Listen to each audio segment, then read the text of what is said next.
sëriñ Cheikh bant baa ngoog ñu jox la nga jox Daouda. ñu ngi ko doon junj sànq sax ci xibaar yi tey ñuy waxtaan ci mbirum Boubacar Seye bi nga xamee ni yoon daf ko teg loxo ci guddi ajuma bi ñu génn fële ca aéroport bu Diass maanaam avant ñuy dugg ci suite judiciaire bi déjà Daouda nga wax ñu contexte mbir mi lan moo ko waral déjà ba ñu jàpp ko teg ko loxo. waaw jërëjëf Cheikh Tidiane li ñu jàpp mooy Boubacar Seye dafa am benn interview bu nga xamante ne da ko defoon ci l'Observateur ci interview contexte bi mu ko defee woon mooy bi nga xamante ne xale yi ñu ngi jël bateau yi di dem ci gaal ba ñu bëri génnoon ci àdduna mu ñu àddu ci loolu nag daal di ne am na 118 milliards yu nga xamante ne Union européenne jox na ko Sénégal pour xeex li nga xamante ne moom mooy nu mu tuddati mbëkk mi voilà. Mais état du Sénégal daf ko luubal ba waxoon ne sax moom am na ay preuve ci li muy wax yooyu yëpp bi mu koy wax nag boobu mi ngi ko fekk extérieur nekku fi woon ci la autorité yi nag daal di déclenché benn enquête déjà enquête bi benn pàcc bi dikk lañ ko joxoon benn bi ñu joxoon ko section de recherche ba section de recherche nag daal defoon lu ñuy woowee opposition de sortie du territoire national boo xoolee opposition boobu benn système la bu nga xam dafa am boo demee aéroport dafa am benn système bu tudd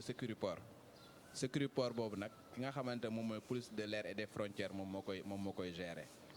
boobu nag dañ ciy lëkkaloog ñëpp ñi nga xamante ñooy force de sécurité ñi nga xamante ñoo nekk Sénégal ak ñi nga xamante sax ñoom ñooy Interpol la police internationale ku nga xamante dafa am mandat d'arrêt international wala mu nekk ku nga xamante ne dañ koy recherche au niveau du Sénégal dañ koy dugal ci système bi donc ce qui fait que booy ñëw rek day am benn alerte bu nga xamante moom moo leen di alerte ñëw ne kii kat mooy ki nga xamante dañ koy recherché léegi nag noonu lañ def nag Boubacar Seye bu nga xamante ne mandat bu nga xamante ne waa section de recherche ñoom ñoo ko demandé woon donc moo tax ba mu yegsee rek système bi daal di koy signalé ñu daal di koy téye woo section de recherche daal di leen koy jébbal loolu moo nekk li nga xamante ne mais mbir moo mel noonu su amee est-ce que jaaduwul nga weddi maanaam teggi tuuma balaa ngay jàpp wala parce que quand même ñëw rek jàpp ko est-ce que du jaay doole quelque part aussi. waaw man nag wax dëgg yàlla man légaliste la mënu ma ko jàppee jaay doole parce que tey jii bu fekkee ne da nga def yenn déclaration yu nga xamante ne da nga ne dañu luubal 118 milliards bu nga xamante ne Union européenne moom moo ko joxee Union européenne kuréel la bu nga xam kuréel international bu yëkkati xaalisam jox ko état du Sénégal bu nga xamante ne dañuy xeex mbëkk mi yow bu fekkee ni yow luubal nga ko te mu nekk ay fee yu nga xamante fee yu dëgg la ka nga xamante daf ko luubal am na daan yu nga xamante ne loi bi defoon moom moo war tegu ci kaw mooy détournement de deniers publics te ka nga xamante ne dafa luubal suñ ko jàppee ay kaso mën na ko ci fekk lu ëpp juróomi at ak ay daan yu nga xamante ne ci ay amende yu extraordinaire mais ka nga xamante ne yow yaay def déclaration bi également déclaration bi dafa war nekk déclaration bu wér parce que bu fekkee ne da nga def déclaration bu nga xamante déclaration bu fausse la bu nga xamante ne yaa ngi tuumaal réew bu nga xamante ne mën na am sax ay conséquences parce que tey jii bu ne dañuy xeex mbëkk mi yow ñu ne jël nañ xaalis jox ko état du Sénégal luubal ko yaa ngi gën a mën a pousser jeunes yi nga xamante ñoom ñoo ngi doon tokk mbëkk mi ñu gën a mën a topp bateau yi di dem parce que ils vont se dire que wax dëgg yàlla ñun kat am nañ ay raison dem parce que comme dañu indi xaalis pour que ñu xeex ñu def ay projet fii mais bu ñu ñëwee suñu autorité dañ koy luubal ñun amatuñ lu ñu fiy def affaire yi mën na am yeneen conséquences donc ki nga xamante ne def na déclaration nag déclaration bu fekkee ne déclaration bu dëppoowul ak yoon ak dëgg loi bi dafa am lu mu tëgg parce que dafa am benn article bu nga xamante moom moo nekk code pénal article 255 bu nga xamante moom mooy tudd diffusion de fausse nouvelle su fekkee ne da nga joxe information bu nga xam information bu nekkul dëgg am na ay daan yu nga xamante ne code pénal da ko mais daaw tey xëy na kàddu yi nga xamante ne si Boubacar Seye yëkkati na ko du kàddu guleet jëm ci mbëkk mi defe naa ne rapatriement yàgg nañ ko fi gis ay ndaw yu dem ñu ñibbisi nga dem aéroport nga wàcc aéroport ñu jox la benn junni ñenn ñi yëkkati kàddu ne xaalis bi ñuy jox nguur yi fan la dugg aujourd'hui la question qui se pose xëy na Boubacar Seye ni mu ko waxee la xëy na ni mu ko avancé la mais aujourd'hui la question se pose xaalis bi nga xamante ni si moom la ñuy def ci wàllu mbëkk mi fan la dugg est-ce que tamit il y va pas de la crédibilité ou bien de la responsabilité de l'État retracé waat parcours xaalis boobu yëpp ñu xam exactement lan lañ ci def ak luñ ci defut.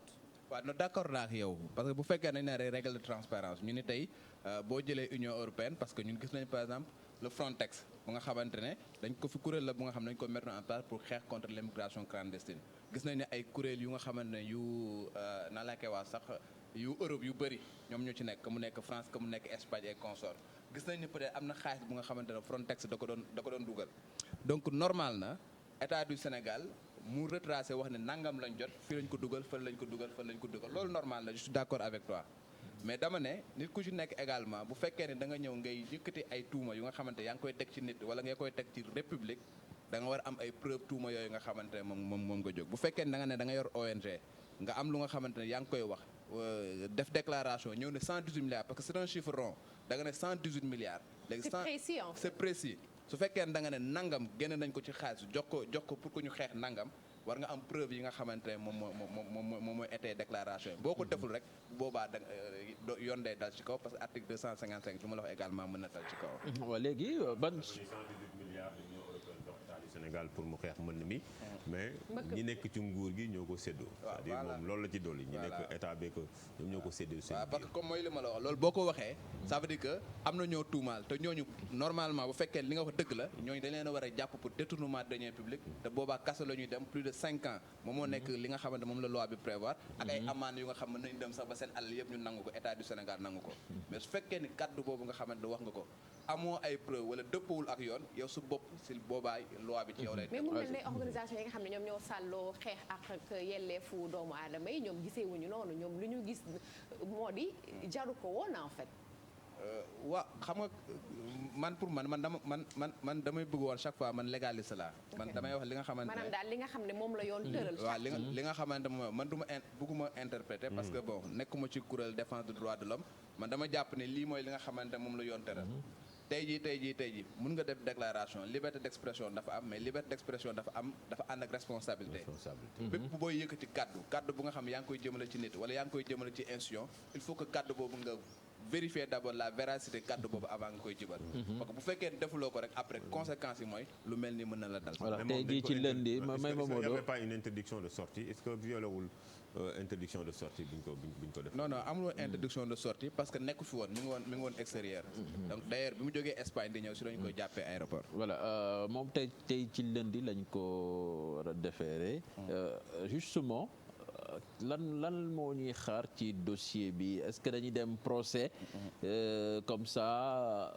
pour mu leer parce que dafa accusé parce que ñeneen tamit weddiwuñu est-ce que yëf yi ci procès mooy mën a am pour mu leer ci gëtu nit ñi wala dañ koy ñëw rek te denc ko après maanaam waxtaan am ci ñu bàyyiwaat ko comme ça du leer ci bopp nit ñi. waaw loolu aussi bu fekkee nañ topp procédure pénale bi nga xamante ne moom la yoonu Sénégal tëral tey dañ ne dañ koy déférer au parquet déférer au parquet moom mooy présenter au procureur tey bu ñu koy présenter mooy section de recherche dañ koy jël yóbbu ko au niveau de la CAV ak PV yu nga xamante ne tàppe nañ ko bu ñu jëlee PV yooyu la ñuy jël daal di koy yéegal ci procureur de la République foofu nag situation yu bëri mën na fa am procureur mën na jàpp ne enquête bi doy na que ni ñoom moom li nga xamante dañ koy tuumaal jàpp na ne am na mu jël dossier bi daal di koy enrôler yóbbu ko flagrant délit bu boobaa ñu jugé ko au niveau du tribunal des flagrants délits instant boobu mën na ko jël inculpé ko ñoo na ko teg naa tuuma bi ci yow daal di koy place sous mandat de dépôt yóbbu ko rëbës en attendant ñu koy jugé loolu mën na nekk moom mooy procédure flagrant délit mais lu bëri lu ñu gis bu fekkee ni délit bi nga xamante ne moom la ñu visé muy diffusion de fausses nouvelles lu ci bëri li ñuy gis mooy dossier bi dañ koy jël ñu jébbal ko benn juge d'instruction léegi nag bu boobaa procureur dafay préparer benn document bu ñu tuddee réquisitoire introductif document boobu lay jël daal di koy confier benn juge d'instruction parce que procureur buy jël dossier di ko jox juge d'instruction du ñëw rek ñoo doon Modou Fall juge d'instruction jox naa la dossier sangam dafa am document bu mu ko koy joxee boobu lañ tuddee réquisitoire introductif ci réquisitoire introductif daf naan ko jël dossier sangam confier naa la ko dama bëgg nga inculper ma ko sur la base de tel article bu code pénal dama bëgg nga placer ma ko sous mandat de dépôt wala dama bëgg nga placer ma ko sous contrôle judiciaire donc man am naa yaakaar que ni tey jii dossier bi nga xamante mooy dossier Boubacar Seye su ñëwee tey au niveau du procureur da koy jël jébbal ko benn juge d'instruction tey jii même boo xoolee ni ñu tëggee article 139 bu code de procédure pénale dafa wax ni bu fekkee ne dañoo viser diffusion de fausses nouvelles procureur su jëlee dossier bi jébbal ko benn juge d'instruction le juge d'instruction est tenu obligation la est tenu de placer ki nga xamante ne moom lañ koy sous mandat de dépôt donc dama yaakaar que ni tey jii moom bu ñu ko defee pare soo motul dina dem kaso. mais avant ñu koy naka ngay jàngatee waxu avocat mi déjà rek tey jii ndax lire nañ ko ci presse bi ñu ne dafa am problème mu xel déjà loolu ban jàngat nga ci am. mais déjà ñu ne Boubacar Seye dafa am problème mu xel. non en fait ñoom waxuñu problème xel dafa ne psychologiquement. voilà psychologiquement affaire da ko atteindre parce que effectivement nit ki bu ñëwee rek yow yaa ngi def 48 heures yaa ngi ci avion yi pendant 48 heures nga ñëw au niveau de l'aéroport rek xam nga ñu jël la patamee demoo fenn. te déjà dañ lay cuisiner. voilà déjà foofu te section de recherche quand même c'est des gens très redoutables. xam nga dafa nekk ay enquêteurs yu nga xam ne non seulement dañu redoutable dañu nekk ñoo xam ne ñu xarañ lañ seen liggéey donc buñ la fukkee normal nga tiit normal également nga xaw a tàggoo sa sago tuuti normal également que nga am ay jeexi jaaxa si sa xel. c'est normal donc psychologiquement mënoo nekk à 100%. voilà est-ce que ce n'est pas pour préparer les enquêteurs pour leur dire que ni lépp lu mu fa wax c'est peut-être qu'il est sous pression. non mais non bëgguñu wax dafa dof de dafa jaxasoo quand même. voilà waaw mais dama bëggoon laaj rek daaw doon xanaa arrestation Boubacar Seye bi bokkul ci arrestation yi nga xamante ni suñu ko defee réew mi day yëngu. parce que déggoon nañ fi kilifa gi réew mi 31 décembre mu ne am na nit ñoo xamee ni soo leen jàppee mën nga yëngal réew. te loolu bon xam nga en général yooyu suñ koy wax day fekk ñooñu dañ leen tudd ci wàllu mbuxum ci wàllu xaalis. kii tamit def accusation ñu jàpp ko quelque part tamit day poser la question que la justice est-ce que tout le monde est au même pied d'égalité devant la justice sénégalaise. La fameuse politique du deux poids deux mesures parce que bon tuumalante yi moom bëri na fi gis nañu récemment ku ne da ngaa lekk xaalisu kër gañ la dénkoon kii ne ko lekk ma ko yow yaa jël lii donc. titre foncier. li Cheikh Tidiane wax est-ce que dañoo war a dem jëli ñëpp ñoo xamante ni si dañuy tuumaal ñoo xam ne dañu lekk alalu askan wi déglu leen wala dañu war a yem rek ci Boubacar Seye. waaw man dama am yaakaar que ne allusion bi mu def mooy président de la République jour 31 décembre bi muy wax ni am na ñu nga xamante ne boo leen jàppee bu ma xamee ne bu ma leen jàppee dëkk bi lakk du ma leen jàppaloo je pense que loolu déclaration bu malheureuse la. bu nga xamante ne président de la République moom moo ko wax. parce que président quand même moom moo war a veiller à ce que institutions yi jaar yoon parce que moom si boppam sax keroog wax na ko ba ne moom mooy clé de voûte des institutions moom la constitution permettre. à ce que mu def loo xamante ne ñëpp Sénégalais yëpp dinañ gis seen bopp ci seen justice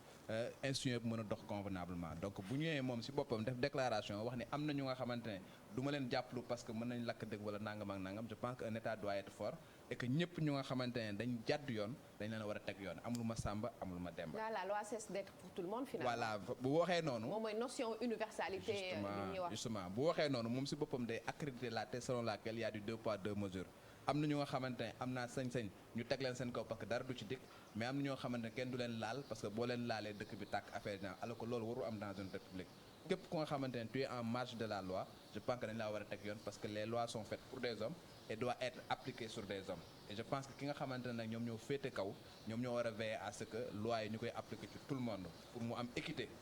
équité xam nga mooy le fait que justice bi mu nekk lu nga xamante ne ku ci nekk dafa war a appliquer convenablement maintenant Boubacar Seye def na benn déclaration bu nga xamante ne jàpp nañ ne waru ko woon def parce que amul ay preuve de lu mu def de la même manière également képp ku nga xamante ne jàpp nañ def na loolu également war nañ la teg comme ni ñu tegee Boubacar Seye pour au moins ñu mën a wax ne justice bi daf fi nekk pour tout le monde sinon lu muy indi mooy dañ ko singali woon xam nga bu ko jàpp parce que am na yu nga xamante ne yàgg na ko dénoncer on le voit yàgg na day xaw a niroog règlement de compte finalement. niroog règlement de compte mën na prêter le flanc certes en faisant une déclaration bu nga xamante peut-être amul preuve yi xam nga mais dama yaakaar que ne bu fekkee rek dañ ne dañuy bëgg affaire yi jaar yoon nañ ko tegee loxo parce que def na déclaration noonu la ñu war a tegee loxo keneen ko nga xam déclaration bu nga xam jàpp nañ déclaration bu fausse la. merci beaucoup Serigne Cheikh. Saldana. buur na de buur na de moom mbirum Boubacar Seye moom defe naa Daouda wax na lépp xam nga Daouda moom ABF jamono l'Observateur il est toujours difficile de parler après midi. merci beaucoup Daouda merci beaucoup Modou Fall merci beaucoup Cheikh Ahmed Tidiane donc ñuy xaarandi li nga xamante ne si Daouda moom mooy tukkee ci coowal Boubacar Seye loolu ñu ngi koy xaar tey ci kanamu procureur de la République télévision Futurs Médias dina leen ko toppal ci xibaaru benn waxtu yi juróom-ñaari waxtu bu tegee fanweeri simili ak juróom-ñetti waxtu jërëjëf Daouda jaajëf merci beaucoup merci Daouda Mine merci pour cette belle lecture merci beaucoup en tout cas c'est toujours un plaisir de partager le plateau avec vous tout de suite ñu dalal gan gi Abdoulaye Fane